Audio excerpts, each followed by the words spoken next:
I was born 14,000 km from here, 9,000 miles from here, and moved to here, which in the place where it is very extreme. It's an extreme version of the American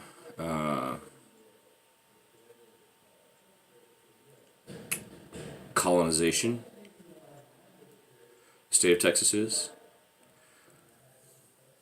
I mean, that's a conversation that can go on and on, but recently the fastest way for me to point out my thinking about it is Blood Meridian by Cormac McCarthy. So anyway, reading books, being literate, and reading a lot, predominantly fiction, and predominantly in English or English translation, I have composed the being I am in reaction to the way the world has gone while I've been able to understand it. And because my parents were scientists and extremely intelligent, I had access to a lot more information than most people. They were professors and teachers. And because I lived in a suburb of a, I would say moderately well-off economy, I had advantages as a student that, inner city kids or kids in rural places or kids in a lot of schools did not have.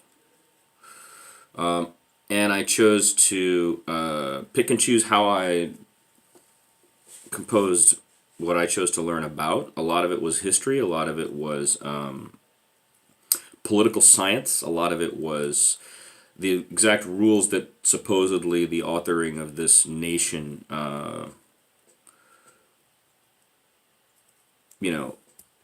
created and how they are adjudicated.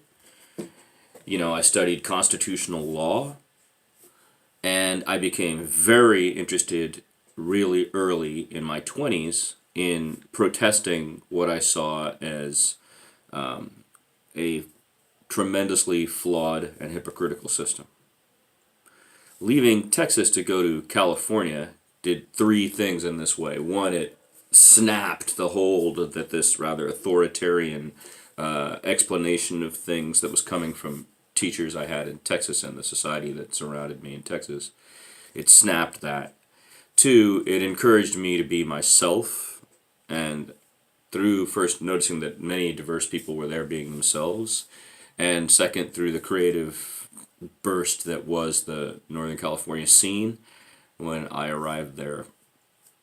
But I also wanted to communicate scientific ideas or facts as I saw them proved by science through art to lots of people on behalf of those who did not have a voice.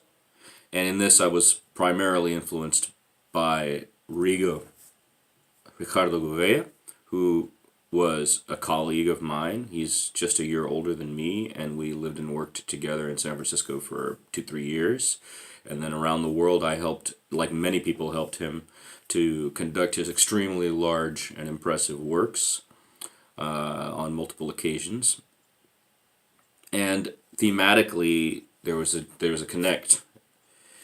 Things like the statues of Tommy Smith and John Carlos at San Jose State, projects on behalf of political prisoners of the United States of America, first and foremost Leonard Peltier, but including others. Resistance to the death penalty, the way it's applied in the United States. I mean, social issues. This was in the 90s before it became, blown up by the 9/11 events, the responses, everything, and what we have now, the 21st century, endless war in the 21st century. And I traveled during that, left Japan, India, Europe, and then my family fell apart and she had to move back, wanted to move back to Northern California, and Oakland became the place where we agreed from before, even if we were split, we would raise him because we trusted Oakland, Northern California. And so for 10 years, raised our son there. For elementary school, middle school, and part of high school. So my worldview is important to me, and I think I want to communicate it still, and I cannot figure out how to do that, and now it's been informed by, I'm trying to describe my parallel history, which is what I've called it in the past.